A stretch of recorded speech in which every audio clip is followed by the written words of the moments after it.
The estimates are 500,000 to 600,000 on the site, 1.5 million on the road, trying to get there. They shut the thruway, they shut the Canadian border, they shut everything they could shut. You know. Luckily, frankly, because I don't know what we would have done with more people. We'd been through a decade of, anti-war demonstrations and human rights issues and trying to get people to look at the earth in a kinder way. And I think we were sort of empowered by Kennedy. When Kennedy was elected, he really reached out to the youth of America. By the time Woodstock rolled around, we'd been through the year before 2 terrible assassinations. Robert F. Kennedy and Martin Luther King were killed. We were in the middle of a horrible war in Vietnam we'd been struggling to get out of for years. A lot of the political groups who had been trying to make peaceful change started to turn violent. Very much like, the last 8 years in America, frankly.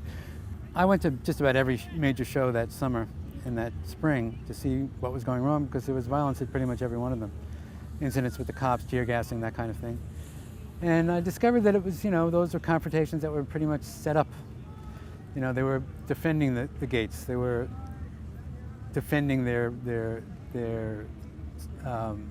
borders, I guess.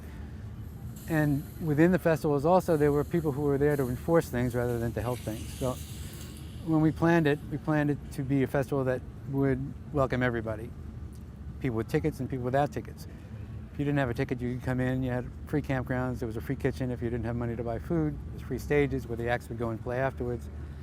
And of course we had our gates and our ticket booths in mind so that people could buy tickets if they wanted to. And my thinking was always that if the price was really reasonable and if we were giving more than we were getting, that people would be willing to buy tickets.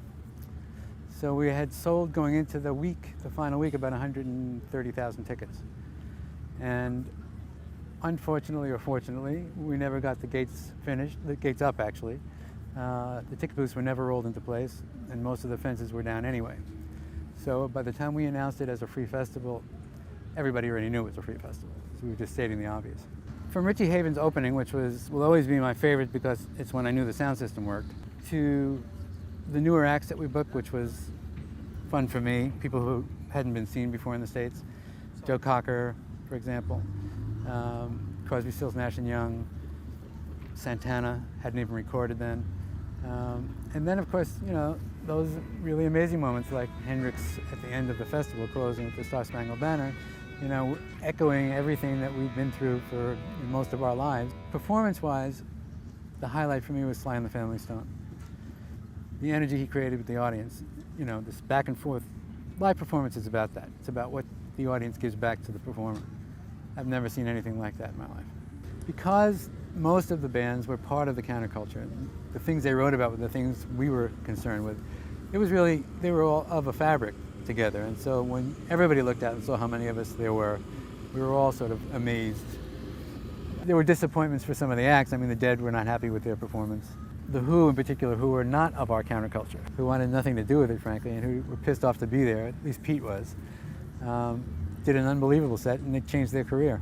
We were pretty young when we did it, the four of us, and we sort of exploded apart after that because we weren't mature enough to handle the aftermath. But I knew I had to get away from it, because if I was going to compare the rest of my life to that moment, I'd be screwed. When you experience something like that, you can't keep it as your sort of as a comparative thing for anything else. And so I certainly don't compare festivals to it. It was a sociological phenomenon, so you have to look at it that way. The death knell of the 60s, movement, if you will, was Kent State. When those kids got killed at Kent State. It may have killed that movement, but it didn't stop the ideas and the things that were planted in everybody's mind from Woodstock, and the events that surrounded it.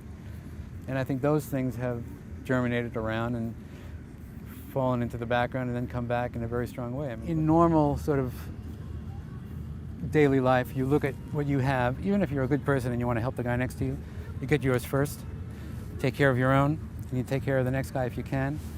That was out the window.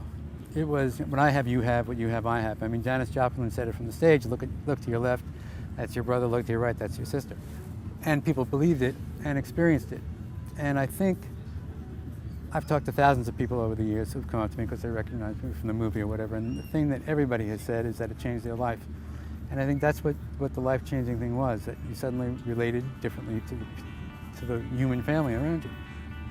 If you looked at the inauguration, it was a moment very much like Woodstock. I mean, if you looked at what was going on in the crowd, I've talked to dozens of people who were there, and just the feeling in the crowd was one of, suddenly there's hope again in a very dark time. And even the New York Times and the Wall Street Journal called it Washington's Woodstock. So, you know, I think times of trouble, and when something comes along and sheds a different kind of light, that's when those magic moments happen.